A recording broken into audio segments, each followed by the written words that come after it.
अभी रिसेंटली हमारे 4 एक्सीडेंट्स हुए हैं, 4 मौतें हुई हैं हमारे लाइनमैन्स की, जिसमें हमारे कुछ डेलीवेजर्स भी है। आज भी एक एक्सीडेंट, कल भी एक एक्सीडेंट हुआ है जिसमें हमारा डेलीवेजर जख्मी हुआ है। मैं इस ज़िमन में अपनी हुकाम से, अपनी एडमिनिस्ट्रेशन से ये पूछना चाहता हूँ, अप्रोक्सीमेटली 3 करोड़ रुपया हमें सरकार ने रिलीज किए हैं सेफ्टी इक्विपमेंट्स के लिए, लेकिन 1-1.25 साल से वो परचेजिंग उन इक्विपमेंट्स की नहीं हो रही है। हमने अपने चीफ इंजीनियर केपीडीसीएल से इस बारे में बात करी, रिटन में उनको लिखित में दी, अपने चीफ इंजीनियर प्रोक्योरमेंट प्लानिंग से बात की। उनकी तरफ से आश्वासन आया कि 10 दिन 15 दिन में ये इक्विपमेंट्स आप तक पहुंच जाएंगे, लेकिन आज 1 साल से ऊपर हो गया, हमारी 4 जानें जाया हो गई और हमारा एक डेलीवेजर नए सिरे से फिर जख्मी हो गया। हमें ये जवाब दीजिए कि हमें कितनी जानें देनी है जब जाके हमें ये इक्विपमेंट्स मिलेंगे। सरकार ने ऑलरेडी ये पैसे 3 करोड़ रुपए 1 साल पहले रिलीज किए हैं। दूसरा हमारा इशू है राइजिंग एक्सीडेंट। क्यों हमें हर बार विंटर आता है, काम का बोझ बढ़ता है, हमारे लाइनमैन मरते हैं, हमारे लाइनमैन शहीद होते हैं, हमारे डेलीवेजर्स शहीद होते हैं, ऐसा क्यों हो रहा है? ये इसलिए हो रहा है, हमारे ऑफिसरान जो अपनी ड्यूटी छोड़ के अपने ऑफिस में एसी रूम्स में बैठे रहते हैं, जेई का काम मेरा डेलीवेज कर रहा है, मेरा लाइनमैन कर रहा है, मेरा एमआर कर रहा है, मेरा टेक्नीशियन कर रहा है, जो कि उसके लिए नहीं बना है। जो हमारे काम है उसके प्लस हमसे बहुत सारे काम लिए जाते हैं, तो उस वजह से जो ओवरबर्डन है। रिसेंटली हमारा अब्दुल हमीद मीर जो अनंतनाग में फौत हो गया, जो शहीद हो गया, उसके पीछे एक कहानी है। उसको बहुत हिरास किया गया था उसकी एडबलई की तरफ से, उसके जेई की तरफ से और उसके एग्जाम की तरफ से। मैं वो बातें यहां पे नहीं करना चाहता हूं जो उस हादसे के पीछे हैं। बाद में हमसे पूछा जाता है क्या इसने सेफ्टी प्रोटोकॉल्स फॉलो किए थे? भाई साहब, आपने हमें क्या सेफ्टी इक्विपमेंट दिए हैं जो हम फॉलो करेंगे? और उसके बरक्स जो आप हमें हिरास करते हो, हम छोटे मुलाजिम को तंग करते हो, वो हमारे दिमाग में दिन भर घूमता रहता है। इस वजह से सबसे ज्यादा एक्सीडेंट्स होते हैं बिजली डिपार्टमेंट में। हमारी प्रमोशनें, मरते हमारे लाइनमैन हैं, मरते हमारे डेलीवेजर्स हैं, मरते हमारे जितने भी नॉन एग्जीक्यूटिव स्टाफ है वो मरते हैं, लेकिन प्रमोशन हमारे क्लर्क के लिए, हमारे इंजीनियर के लिए जो ऑफिस में बैठे हैं, जिनके पास ये पावर है कि वो अपनी प्रमोशन खुद करे। 20-20, 30-30 साल से हमारे लाइनमैन काम कर रहे हैं डिपार्टमेंट में, हमारे डेलीवेजर्स काम कर रहे हैं डिपार्टमेंट में। ना उनकी रेगुलराइजेशन कहीं पे है, ना उनके वेजेस कहीं पे है, ना इन लाइनमैनों या जो नीचे इंस्पेक्टर टेक्नीशियन है इनकी प्रमोशन कहीं पे है।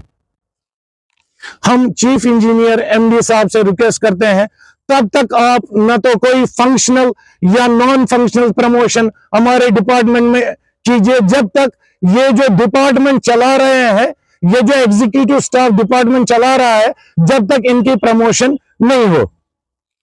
हमने बारहा अपने हुकूमत से भी, अपनी पीडीडी एडमिनिस्ट्रेशन से रिक्वेस्ट करी थी। हमारा एक वेलफेयर चल रहा था जिसको 2022 में स्क्रब किया गया। हमारे 22 करोड़ या 23 करोड़ अप्रोक्सीमेटली उनके पास है, जो हमें आज तक नहीं मिले, ना उसका हिसाब मिला। हाँ, रिसेंटली एक उन्होंने नए सिरे से वेलफेयर के लिए अप्रोच किया था, मगर उसके लिए भी अभी तक अप्रूवल नहीं आई है। पूरे मुल्क में एक पॉलिसी चल रही है, हेल्थ पॉलिसी, उसमें टीचर्स भी आते हैं, हर तबके के लोग आते हैं, लेकिन जो रिस्क में काम करते हैं पीडीडी डिपार्टमेंट, ये नहीं आते हैं, न ये कर सकते हैं। हम उनसे ये भी कहते हैं हम प्रीमियम खुद देंगे, लेकिन जब आप ग्रुप इंश्योरेंस करोगे तो हमारा प्रीमियम कम हो जाएगा, अब पे बर्डन नहीं पड़ेगा। लेकिन बदकिस्मती हम लोगों की कि हमारी बात अभी तक कोई नहीं सुन रहा है।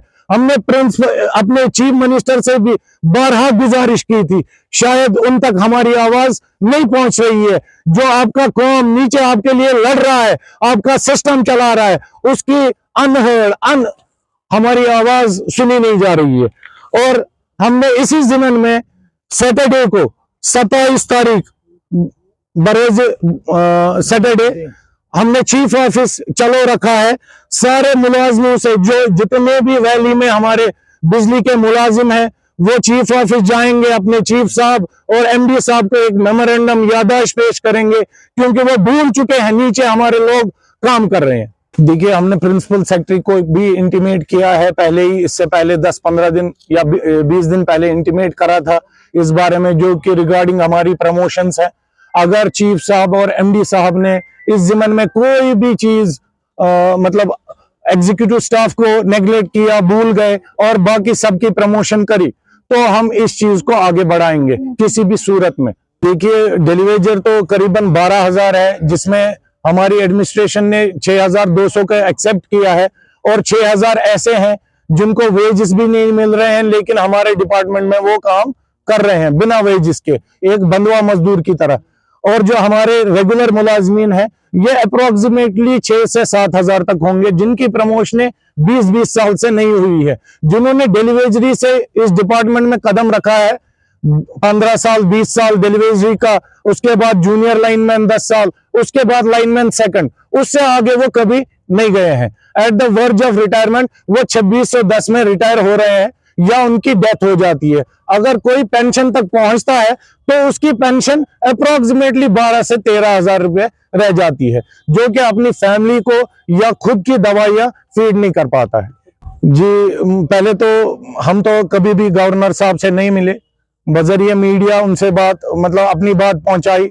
रिसेंटली हमने अपने चीफ मिनिस्टर साहब को अप्रोच किया है, उन्होंने ये कहा कि हम आपको टाइम देंगे। तो हमने बहुत सारी तरीकों से अपने अफसरान जो भी हमारे प्रिंसिपल सेक्रेटरी चीफ सेक्रेटरी है उन तक अपनी बात पहुंचाई है। देखिए, सेफ्टी इक्विपमेंट्स, ये वो सेफ्टी इक्विपमेंट्स टीएनपी आइटम आते हैं जो 3 महीने 6 महीने के बाद खराब हो जाते हैं। अभी तक मेरी नॉलेज में जितना है, जो मैंने एज प्रेसिडेंट कंफर्म किया, किसी भी स्टोर में कोई सेफ्टी इक्विपमेंट अवेलेबल नहीं है। अगर होगा वो होगा हेलमेट, लेकिन हमें इस चीज के लिए बहुत सारी चीजें चाहिए, और वो भी स्टैंडर्ड।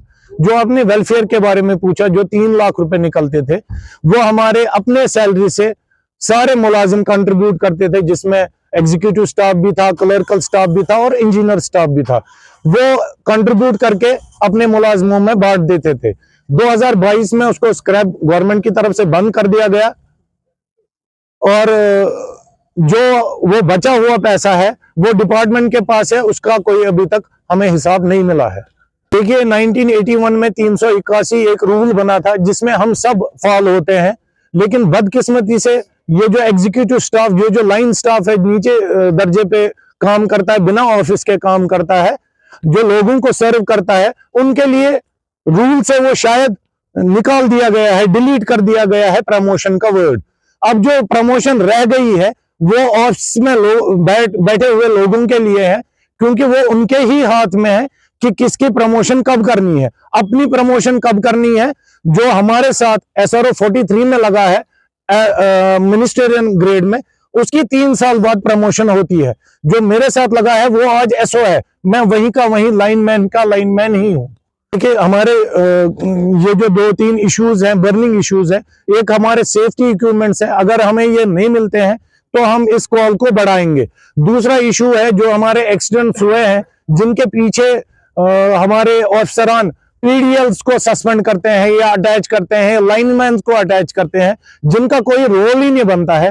जो रेस्पॉन्सिबल लोग हैं, उनके AEE, उनके JE, उनके एग्जन, अगर उनके खिलाफ कमेटी नहीं बनी, उनके खिलाफ एक्शन नहीं हुई, तब भी हम ये इस सूरत में भी अपनी कॉल को बढ़ाएंगे। तीसरी बात, जो हमारी प्रमोशनें हैं, अगर हमारे चीफ साहब और MD साहब ने मंजूरी नजर लोगों को प्रोवाइड करी और काम करने वाले लोगों को नहीं करी, अगर इस पे रोकथाम नहीं लगी, तो हम इस कॉल को आगे बढ़ाएंगे। मेरा नाम खुर्शीद अहमद वानी है, मैं सीनियर वाइस प्रेसिडेंट हूँ। मसला हमारा ये है, जो हमने एक दिन चीफ ऑफिस चलो की कॉल दी है, इल्मिया की बात यह है कि जो इंसान 2017-19 में रेगुलर हुआ उसके लिए प्रमोशन है, क्योंकि वो क्लर्क कैटेगरी में आता है। लेकिन जो लाइनमैन 1994 में रेगुलर हुआ, इल्मिया है ये 94 में जो रेगुलर हुआ, उसके लिए प्रमोशन नहीं है। अगर ये मसला हल नहीं हुआ, जो हमने एक दिन चीफ ऑफिस की कॉल दी है, उसको हम बढ़ाएंगे। हम pen down tool down strike करेगा। जो हमने 27 तारीख बरोज बटवार शनिचरवार चीफ ऑफिस चलो की कॉल दी है, उसमें मेन मुद्दा और मकसद है, एक तो हमारे सेफ्टी इक्विपमेंट्स, दूसरा जो हमें 2610 का ग्रेड है और 350 का ग्रेड है, अगर उसको प्रमोशन नहीं हुई, ना हम किसी को प्रमोशन होने देंगे, ना हम कुछ और करने देंगे।